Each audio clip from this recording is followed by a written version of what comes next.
Alô você, o nosso vídeo já vai começar. Então, antes de começar, por favor, inscreva-se no nosso canal, curta e também ative o sininho para receber as novidades, tá bom? Bom dia, irmãos. Bom dia a você que está nos assistindo aí. Notícia boa, sexta-feira o prefeito assinou a lei de zoneamento.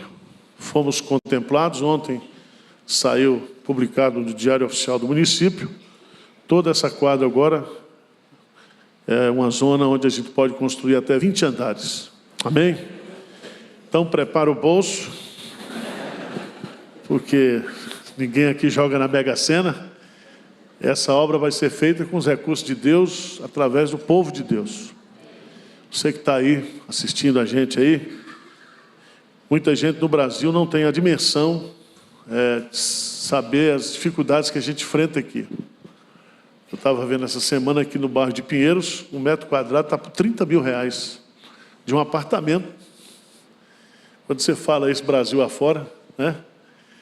E as lutas que a gente tem aqui agora, se Deus quiser agora desenvolver o projeto. E emergencialmente nós estamos estudando derrubar essas casas, esse prédio, colocar um galpão aí para 2.000 pessoas, para a gente atender de urgente essa necessidade. Você que está aí fora, não fica zangado, não. Pedir para os crentes velhos dar, mas não dão. Fica aqui, tá? Então, você está nos assistindo aí, chegue mais cedo. No próximo domingo, nós teremos aqui um dia especial de gratidão. Nós vamos começar às 8 e vamos até às 8 da noite sem parar. Vai ser uma jornada de gratidão e pedindo a Deus direção, recursos, orando pelas famílias da igreja, pelos ministérios da igreja, porque a partir da primeira semana de fevereiro, a igreja volta a todo vapor o trabalho dos ministérios. Tá certo? Abra a sua Bíblia, Mateus capítulo 9, versos 37 e 38.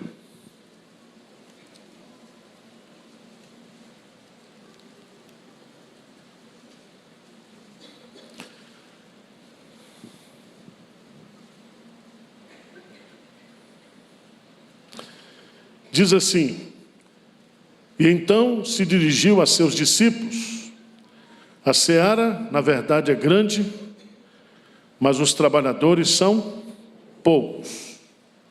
Rogai, pois, ao Senhor da seara, para que mande trabalhadores para a sua seara. Amém. O tema da mensagem é: todo crente é um trabalhador no reino de Deus, na seara de Deus. Eu não sei se você sabe, mas quem inventou o trabalho foi Deus. Deus inventou o trabalho.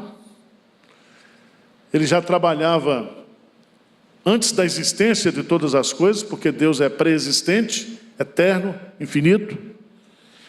E lá em Gênesis capítulo 1, ele começa a construção do universo.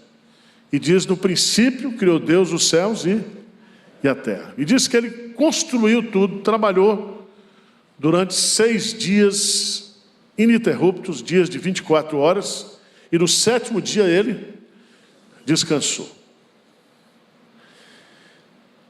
Quando ele vai dar a lei para Moisés, ele estabelece uma lei que diz assim: 6 dias trabalharás, e nele farás toda a tua obra.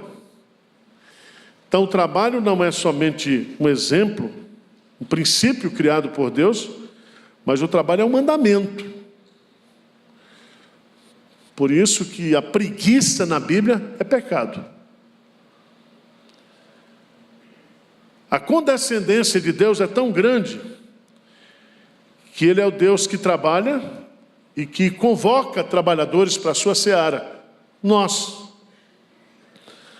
Os anjos, com certeza, servem melhor a Deus do que nós. exceto pelo fato de que eles não experimentam, como anjos, a graça de Deus como nós cantamos aqui agora. Isso significa que os anjos, eles são autossuficientes na realização do trabalho deles. Mas eu e você, nós dependemos de Deus para tudo. Jesus disse: sem mim nada podeis fazer.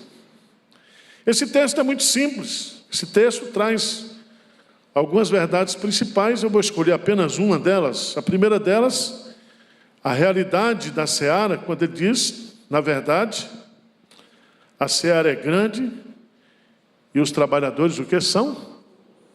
Em outras palavras, há mais serviço, a demanda é maior do que a quantidade de trabalhadores.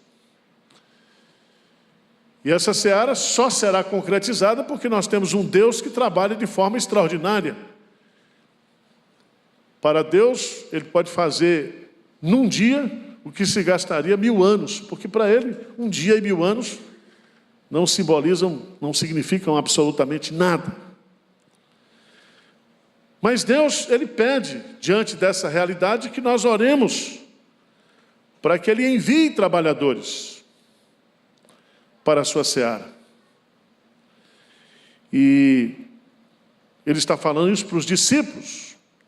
E quando a gente toma esse texto aqui, a primeira oração que a gente faz é: Senhor, me erra. Me erra. Porque todo mundo pensa que o trabalhador aqui é o outro. Que o trabalhador aqui são aquelas pessoas que têm um chamado especial, transcultural, um vocacionado assim, sobrenaturalmente. Não. Se você observar na sequência, no capítulo 10, ele chama os 12, cada um pelo seu nome. E lá em Mateus, capítulo 20, se você observar, primeiro versículo, eu queria só que você lesse lá, Mateus capítulo 20. Lê comigo, por favor, Mateus capítulo 20, versículo 1, o que diz? Porque o reino dos céus é semelhante a um dono de casa que saiu de madrugada para assalariar trabalhadores. Significa que você pode ser filho de Deus, súdito do reino, você pode ter vários títulos que a Bíblia coloca. Mas você não pode negar que você também é um empregado do reino de Deus. Você é um peão. E Deus não escolhe outra palavra. Está certo? Ele diz: rogai, pois, ao Senhor da seara para que mande o quê? Trabalhadores. E essa palavra trabalhadores significa, de fato, aquelas pessoas que pegam no pesado, que trabalham, não num agronegócio como nós temos hoje, todo computadorizado, um satélite, mas aqui é cabo de enxada mesmo, é picareta. Ele está falando de um trabalho árduo, de um trabalho intenso, de um trabalho difícil. E eu quero nesta manhã, porque eu já estou vendo gente com cara fechada, às 11 horas da manhã, eu quero apresentar pelo menos 5 características, porque o texto diz para que Deus o quê? Envie, mande, para que Deus mande. A primeira característica de um trabalhador do reino de Deus é que ele é mandado por Deus. Ele é enviado por Deus. Em outras palavras, não é um voluntário. Não é uma pessoa que se oferece espontaneamente. Não é uma pessoa que olha para a sua agenda e diz assim: eu vou ver se eu posso dar esse tempo, ou eu posso fazer isso. Não, não é assim não. A expressão aí é mande. Essa palavra, quando a gente vai entender essa doutrina, é a doutrina da vocação, do chamado de Deus. Existe o chamado eficaz, que é o chamado para ser crente. Mas toda aquela pessoa que é chamado para ser crente é chamado também para servir, para ser um trabalhador do reino de Deus. Quer seja numa missão transcultural, quer seja numa igreja local, em qualquer circunstância da sua vida, ele é um trabalhador do reino de Deus. Abra a sua Bíblia, por favor, no Evangelho de João, capítulo 6, versículo 38. Nós vamos pegar o exemplo de Jesus, que é o nosso modelo de trabalhador. João, capítulo 6, versículo 38, o que é que diz? João 6, 38, que ele diz: porque eu desci do céu, não para fazer a minha própria vontade, e sim a vontade daquele que me enviou. Então presta atenção. Jesus diz: eu desci do céu, eu vim para a terra, não para fazer o que é a minha vontade. Ou seja, nós somos trabalhadores enviados por Deus, não para fazer a nossa vontade, mas para fazer a vontade dEle. E a vontade dEle já está definida. É nós trabalharmos nessa seara. E essa seara está madura. E essa seara precisa ser colhida. E uma seara, quando ela está madura, nós trabalhamos o quê? Dia e noite. Porque o tempo da colheita é curto. É curto. Se você observar lá no Evangelho de João, capítulo 17, João, capítulo 17, no versículo 4, Jesus Cristo ainda dá um exemplo para nós. Ele diz assim: eu te glorifiquei na terra, consumando a obra que me confiaste, o que para fazer. Então Jesus veio à terra para fazer a obra de Deus, a obra da redenção, para consumar a nossa redenção. E agora nós, como trabalhadores dessa mesma seara, porque ele diz assim: assim como o Pai me enviou, eu também vos envio. Significa que eu e você somos enviados para a colheita. Para a colheita. Se Cristo pagou o preço da redenção, nós temos que pagar o preço da proclamação. Se Ele foi aquele que plantou a vinha, nós trabalharemos colhendo na vinha aquilo que Ele realizou. A Bíblia fala um monte de coisa sobre esse assunto, e não dá tempo para a gente trabalhar tudo que está aqui, mas eu queria que você fosse lá para Hebreus, capítulo 6, porque talvez você já trabalhou para um patrão injusto, patrão que não paga bem, mas eu quero dizer para você que se Deus, Ele é o dono dessa seara, Ele contrata você para trabalhar nessa seara, você pode ter certeza que você está trabalhando para um grande patrão. Hebreus 6:10, bem forte, vamos lá, juntos, o que que diz? Porque Deus não é injusto para ficar esquecido do vosso trabalho e do amor que evidenciaste para com o seu nome, pois servistes e ainda o quê? Servia. Então fique tranquilo que Deus não é o quê? Injusto. Tudo que você fizer para Deus, até um copo d'água que você der para um profeta em missão, você será recompensado por isso. Amém? Tudo que você fizer para Deus, você pode ter certeza. Até quando você ajuda o pobre, porque a Bíblia diz que quem dá ao pobre, empresta para Deus. E Deus não é caloteiro. Tá certo? Você tem esse chamado? Se você é crente, você não está aqui numa colônia de férias. Se você é crente, você é um trabalhador enviado o quê? Por Deus. Segunda característica de um trabalhador: primeiro, ele foi enviado, ele é vocacionado por Deus. Segundo, ele tem caráter cristão. Deus não manda picareta. Aliás, Deus, antes de colocar o cara para trabalhar, transforma o cara. Ele se torna o quê? Uma nova criatura. Deus não manda vagabundo. 171. Não. O caráter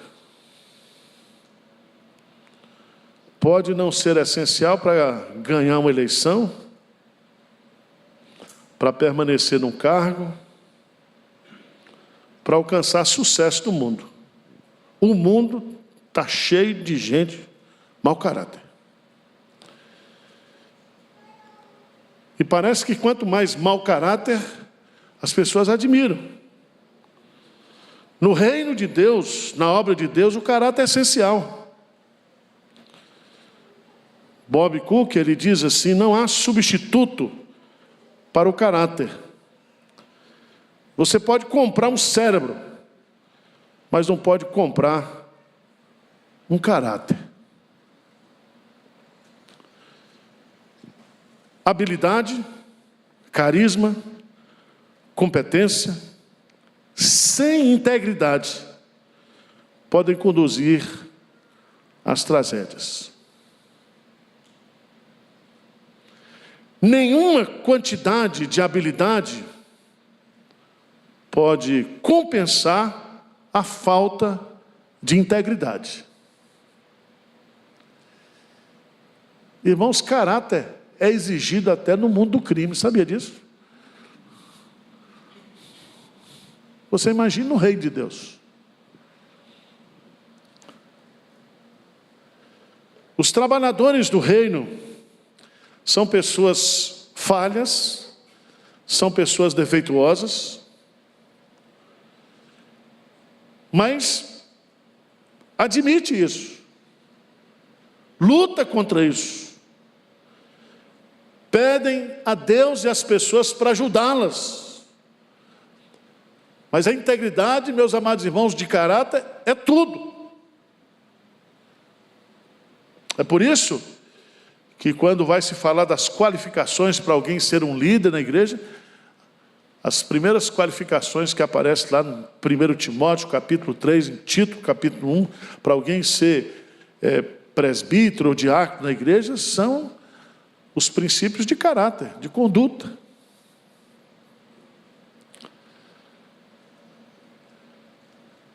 Nós vivemos num contexto onde parece que caráter não tem valor no ambiente evangélico.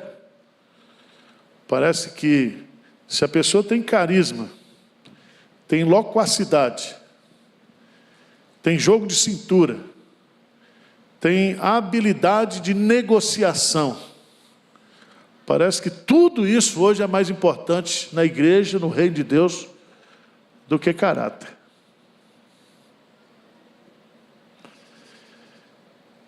Há um texto muito significativo para a gente entender isso, porque há muitas pessoas que acham que na igreja e na vida cristã, performance espiritual substitui caráter. E não há opção. Caráter ou você tem ou você não tem. Mateus capítulo 7, por favor.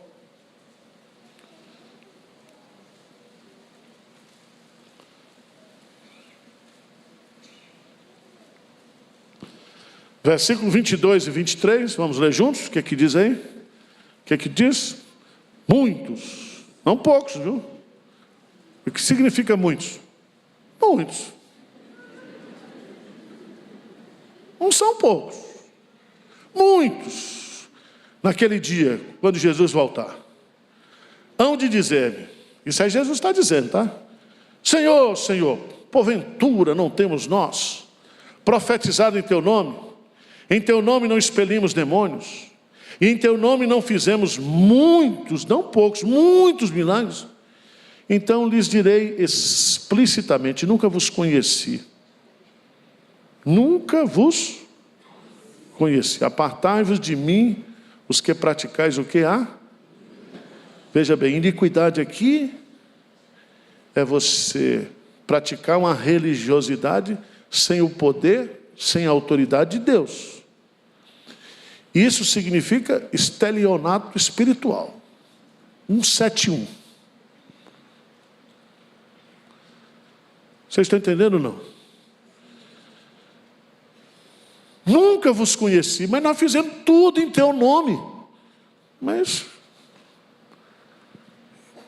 não foi o meu poder, não foi a minha autoridade, não fui eu. Porque se eu nunca vos conheci, vocês fizeram algo não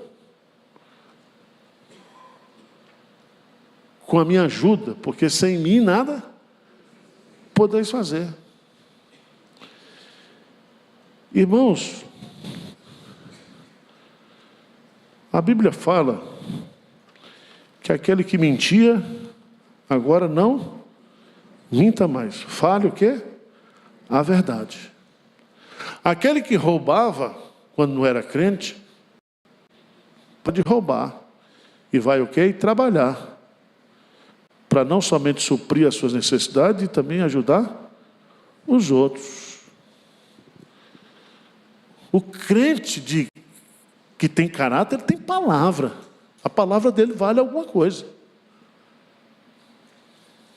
Ou não? A Bíblia fala que o bom nome vale mais do que dinheiro, do que ouro. E no dia que eu e você, nós perdermos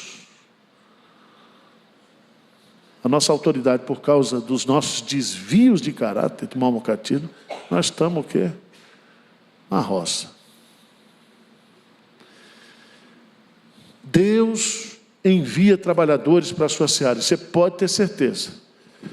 São trabalhadores enviados por Ele, e Ele, ao enviar esses trabalhadores, eles são pessoas de caráter. Não são pessoas perfeitas, mas são pessoas que têm integridade, são inteiros. Inteiros. Terceiro lugar, vocação, integridade, não podia faltar aqui a questão da fé. Da fé.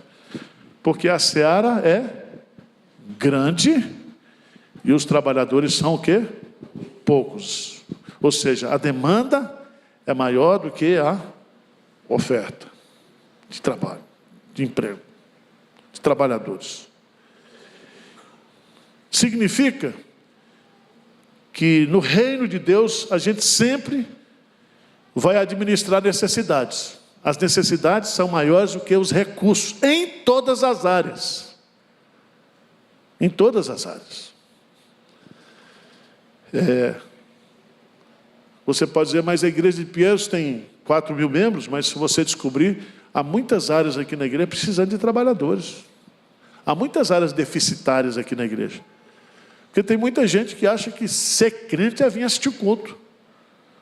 Só assistir culto, não, meu irmão. Você é um trabalhador.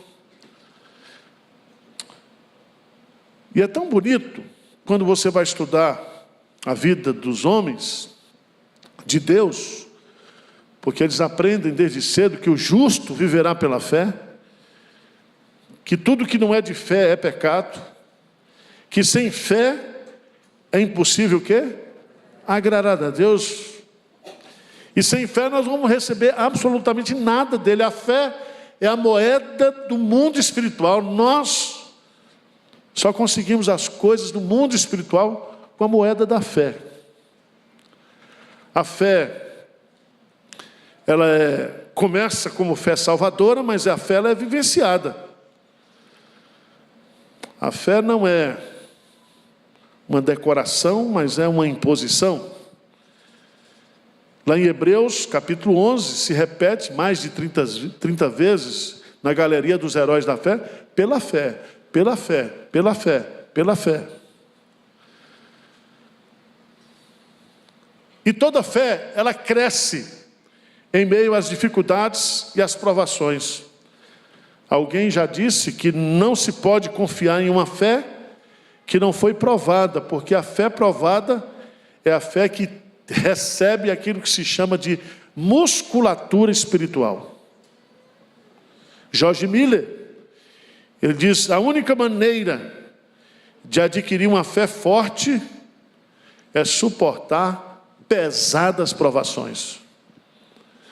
Ou seja, o trabalhador de Deus, no reino de Deus, na obra de Deus, ele vive pela fé, e essa fé cresce e amadurece diante justamente dessas lutas, dessas provações. É aí que a fé cresce. A fé, ela vê o invisível, ela crê no incrível e ela recebe o impossível. Amém? 3 testes para ver se você está aprovado aí na sua fé. Primeiro,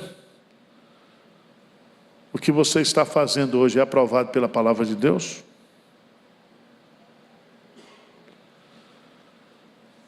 Você está crescendo na vida, você está avançando na vida, porque você está vivendo na dependência de Deus ou pela sua própria habilidade? Você está prosperando por causa da sua fé?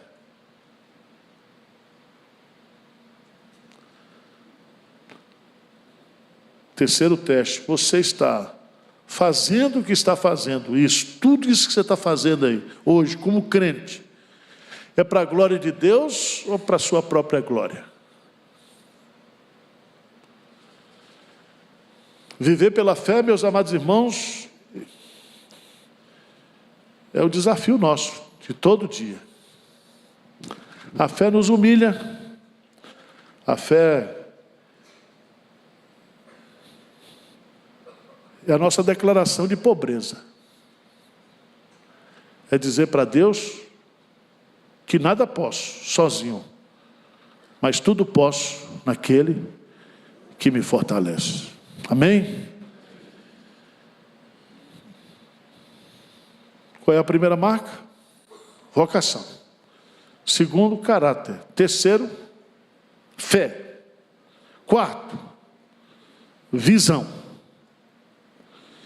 E a palavra visão é uma palavra que a gente precisa aprender na Bíblia, porque não tem nada a ver com visão empresarial. Abre a sua Bíblia em Atos, capítulo 26, versículo 19. O que é uma visão espiritual?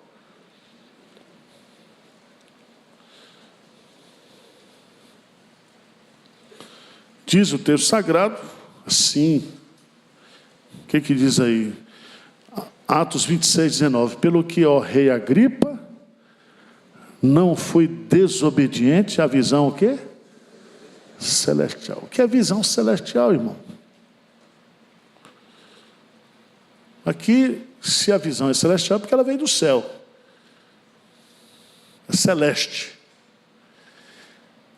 O que significa uma visão celestial? Significa uma compreensão daquilo que você tem que fazer e levar outros a fazerem a partir do que a Bíblia diz. A visão não é uma coisa pessoal. A visão é uma ideia de Deus, é um pensamento de Deus. é um insight de Deus. Nós não temos visões pessoais. A nossa visão, Paulo recebeu aqui no caminho de Damasco, a sua conversão, o seu chamado, e Deus definiu ali o que seria a sua vida.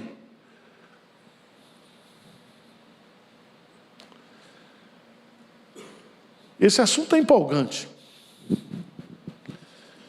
porque a Bíblia fala que sem visão o povo se corrompe, sem profecia o povo o quê?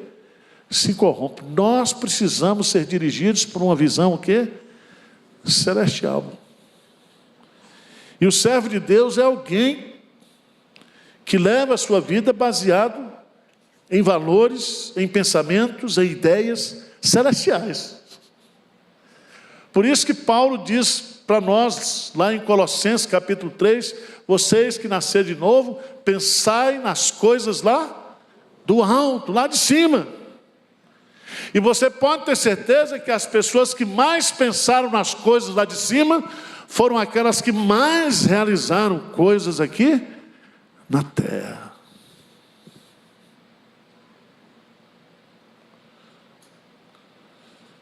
A nossa igreja, ela é movida por uma visão, que está na Bíblia. Ser uma grande igreja, o quê? Missionária. E nós vamos ser. E Deus já está fazendo isso. E nós vamos construir aqui um prédio grande. Uma cabeça de ponte. Porque nós não somos cauda. Não está lá em Apocalipse. Aqui vai ter uma capela 24 horas orando por São Paulo. Aqui vai ser um centro de missões. As novas gerações. Daqui vai sair escola, universidade. As novas gerações vão ser mais crentes do que nós. Você crê nisso ou não? Nós vamos trabalhar para isso, para deixar um legado aí para essa turma. E Deus diz que nós devemos trabalhar para ganhar o maior número possível de eleitos. Se você está na seara, tem fruto maduro para colher, porque Jesus já salvou todo mundo, as suas ovelhas já foram redimidas. Quanto mais fruto você colher, você é abençoado, é ou não é? 1 Coríntios, capítulo 9, Paulo diz umas coisas assim que a gente fica surpreso. 1 Coríntios, capítulo 9.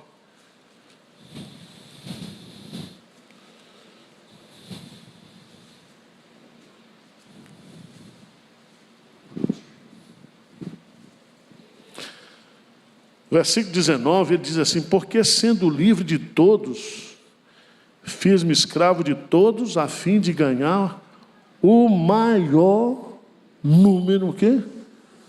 Possível.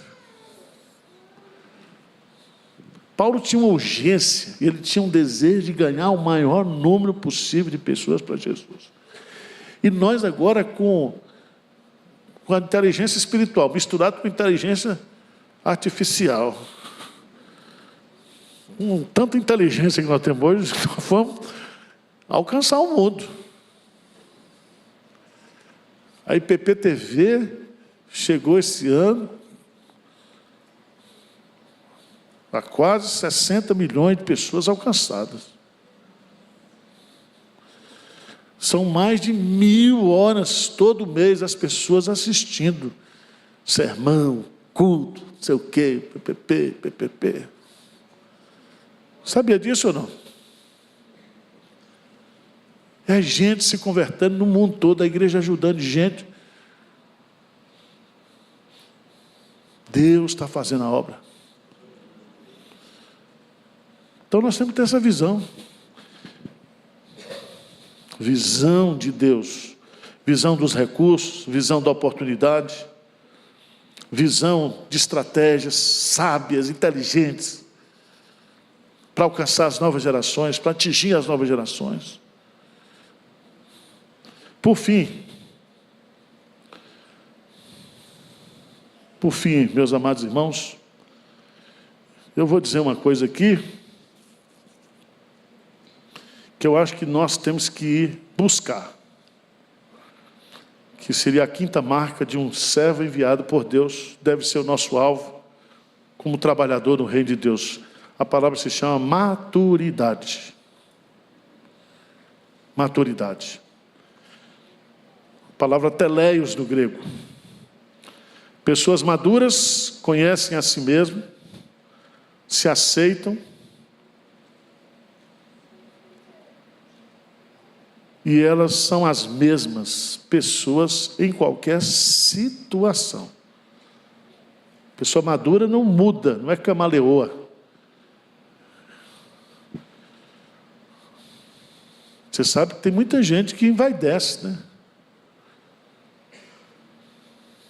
A soberba precede o quê? A ruína. A maturidade é algo que a Bíblia diz que nós devemos perseguir.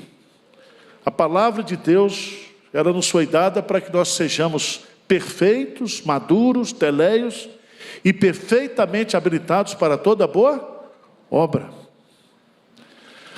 As pessoas maduras são conscientes acerca das suas virtudes e defeitos, são humildes, não são competitivas, mas cooperativas, falam a verdade em amor, servem mais do que são requeridas, sabem reagir às críticas e aos elogios, sempre cresce, sempre aprende, sempre é ensinável. A pessoa madura é aquela que não desiste, que tem resiliência. A pessoa madura é aquela que fica feliz quando o outro ganha o elogio no seu lugar.